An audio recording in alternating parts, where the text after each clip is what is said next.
sponsored by the Securities and Exchange Commission of Nigeria. Small businesses are typically the engine of growth of an economy.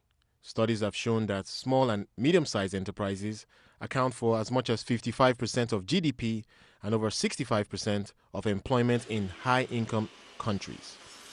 In medium-income countries, the numbers rise to about 70% of GDP and about 95% of total employment.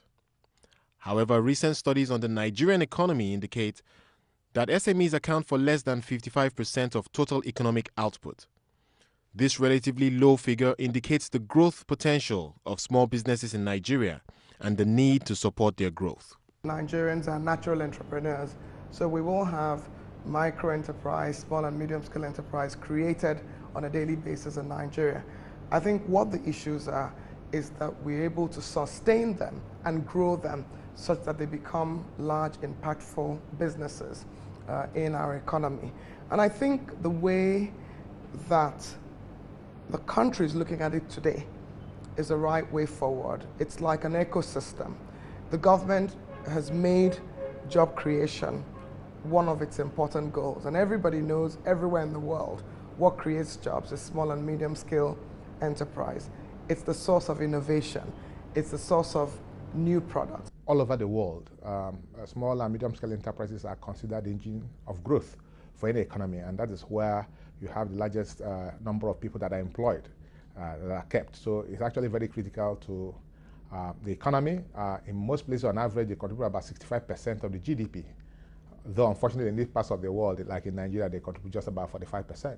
So there's a lot of room for growth. And if any country wants to transform, it's those small businesses that will actually transform them. If you look at the Asian countries, Malaysia, the Asian tigers, the Singapore, you also observe that most of how the economic revolution that took place were actually, this segment of the industry that we are talking about, the micro, small, and medium enterprises.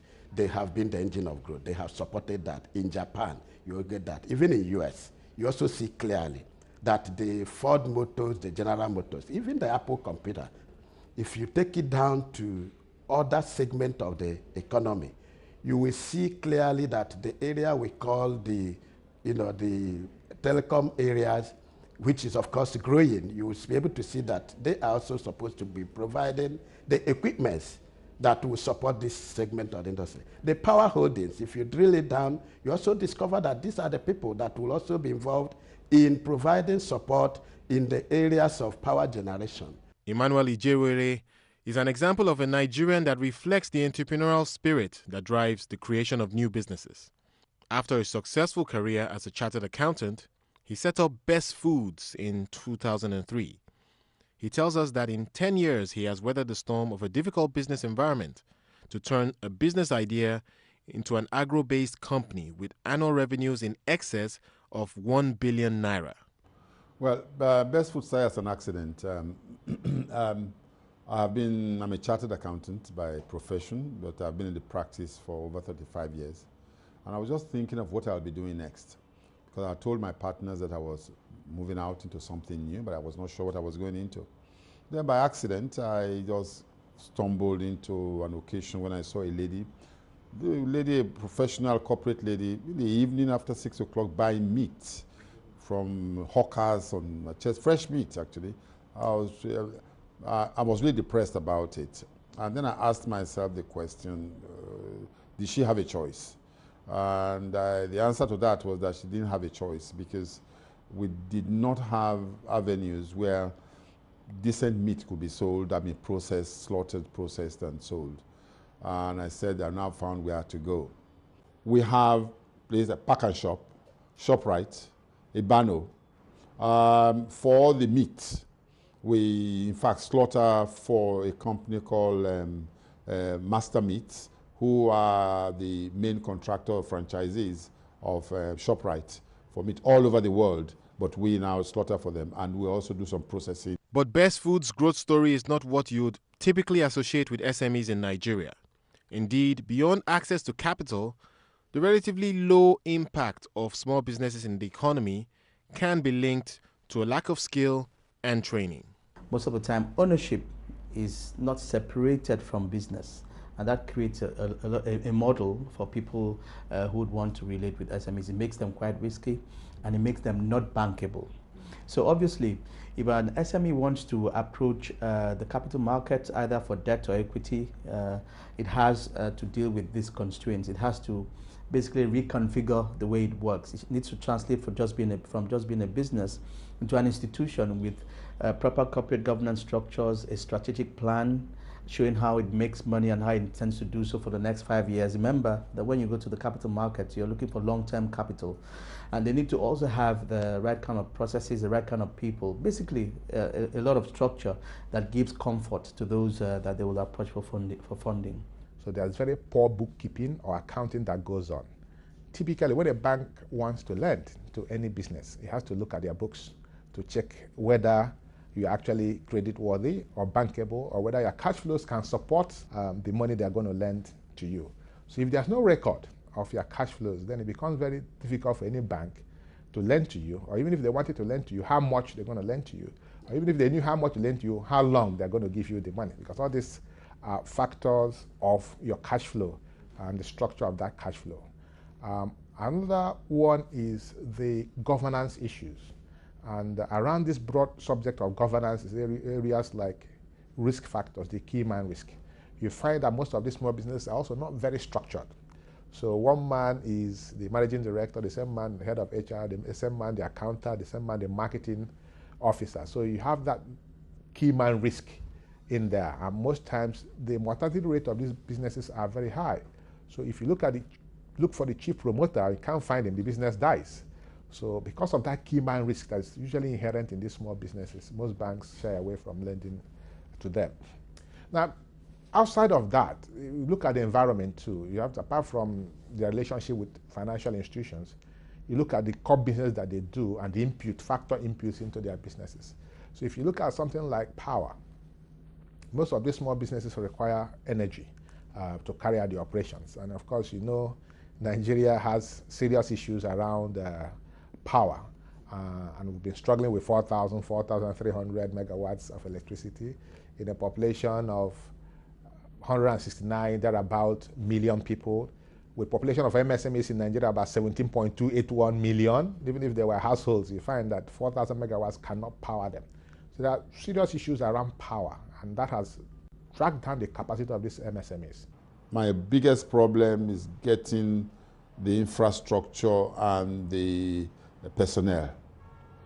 It's a new industry. We don't have people who are trained in that field. Even let's take the farm. A lot of young men go in and read agriculture, but take them to the farm. When the sun hits them, after a week, they'll be looking for a job, a white-collar job. They've not been able to build a lot of management expertise.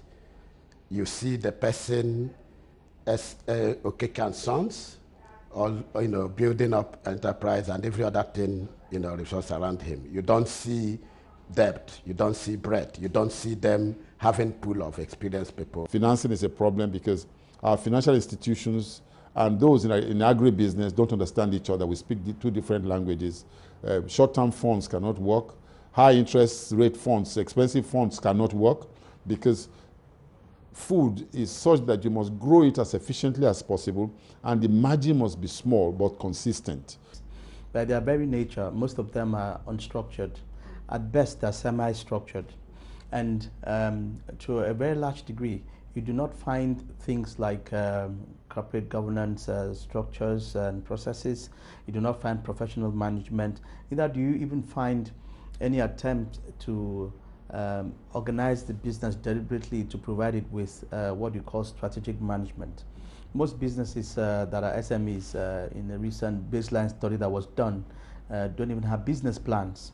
Then of course they have the usual problems with having the kind of people that they need to help them manage the business. Over the last 2 decades, Nigerian authorities have implemented a variety of programs to support the growth of SMEs.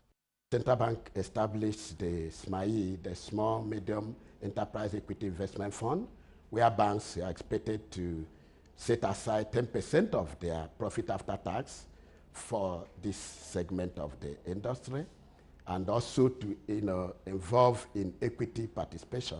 They also then further extended that to loan funding so that they'll be able to get that. Of course, that's meant to provide also advisory services by entering into equity participation. That's very important. The other important aspect is the Bank of Industry Intervention Fund, which has also been a platform for them to access funds at a very, that are of long-term nature and are also of single digit, because interest rate is also very important. But more recently, the growth of small businesses has become an important element of the economic transformation agenda of President Goodluck Jonathan. Since 2011, we've had a business planning competition to encourage those who are business people to get mentorship from successful business people and get financing. That is run by the federal government, led by the coordinating minister of the economy, called the UWIN program. The Minister of Information and Communications Technology in December launched a $15 million fund, and the government put in $3.6 million of their own money to support innovation and support small and medium-scale enterprises amongst youth in information and communications technology. The Minister of Agriculture has talked about setting up a seed venture capital fund and says that $3 million has already been approved for this fund. The work that's being done on staple crop processing zones is one where you will have large companies, small and medium-scale enterprise supporting those companies, and therefore you will have an economic corridor that supports small and medium-scale enterprise and growing. There are many other initiatives. The Minister of Trade and Investment is looking to leverage expertise worldwide on venture capital so that we can systematically grow the venture capital business. And we at SCC therefore feel that as we think about building companies that ultimately will be listed on the Nigerian capital markets, that we must participate in these initiatives that groom those companies, because we want those companies to be well prepared before they're listed on the exchange. Last year, as you know, we also approved the new listing requirements, which are more supportive today of small and medium-scale enterprises than the country has ever had. The stock exchange, of course, will launch the alternative securities market, which will bring together the second tier, the third tier, and the fourth tier markets into one market. They're supporting it with nominated advisors, as you find in the UK, in South Africa. And what we feel is that it means that companies can meet the listing requirements, but they can also meet the post-listing requirements. Financial institutions in Nigeria have also embraced a new approach to driving the growth of small businesses. Diamond Bank, in partnership with International Finance Corporation, IFC, have been doing a lot in that area of education. We need to educate these people. In-house, what we're also doing in terms of enlightenment and education for these people is we have set up a help desk, an advisory help desk, that take them through these governance issues. And most of the seminars we organize or business clinics we organize that tend to handle these issues, what we do to incentivize them is to say, well, if you've been through our program, like a seminar that deals on governance, that deals on structure, that deals on marketing, well, you know what others do not know, and that means that your risk is now lower. So if, on average, the typical MSME business will borrow at, say, 21% per annum, you'd have gone through this de-risking process. We can lend to you at 2% below that rate. So, because the risk is lower, having gone through that education. So we use that to incentivize them to come for these seminars and business clinics and all that. So there has to be a lot of education in that sector. So what Fidelity has done is to create what we call Fidelity SME Advisory Services, which we call Fidelity SME Clinic. It's meant to build capacity. It's meant to attend to their needs. It's meant to ask them about, even before they set up those enterprises, the how, why, addressing those issues.